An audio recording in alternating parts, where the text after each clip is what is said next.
புனித கால்டினியூஸ். இத்தாலி நாட்டில் மிலான் நகரில் ஏறக்குறைய 1100 பிறந்தவர் கால்டினியூஸ்.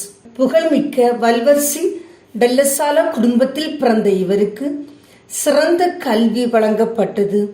அன்பும் அருள் வளமும் மிக்க குடும்பத்தின் வாரிசான இவர் இறைவனின் திருப்பணியாற்ற குருத்துவ பயிற்சி பெற்று அருள் பொழிவு பெற்றார். 2 பேராயர்களின் கீழ் தலைமைச் செயலராகவும் தலைமை திருத்தொண்டராகவும் பணியாற்றினார். கால்டினியூஸின் காலம் சவால் நிறைந்த காலமாகும். திருத்தந்தை 3ஆம் அலெக்சாண்டருடன் சேர்ந்து மகுலோன், மொன்பெல்லியர் மற்றும் கிளார்மோன்ட் ஆகிய இடங்களுக்கு பயணித்தார். மேலும் சிசிலி வழியாக ரோமைக்கு திரும்பி வந்த போதும் உடனிருந்தார்.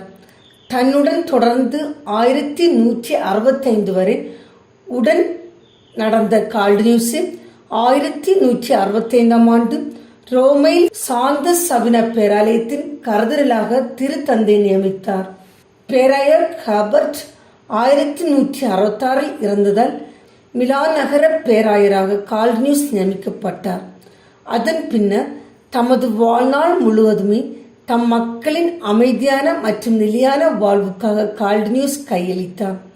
1167 லம்பார்ட் நகருக்கு திருப்பீட தூதுவராக நியமனம் பெற்றார்.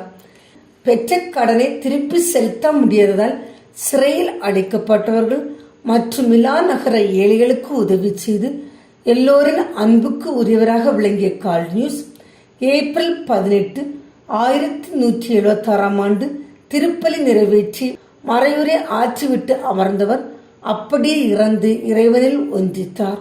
ஆகவே நாமும் இவரை போன்று ஏழைகளுக்கு உதவி செய்து வாழ்வோம். அதன் வழியாக இறை ஆசிரியை நிறைவாய் பெறுவோம்.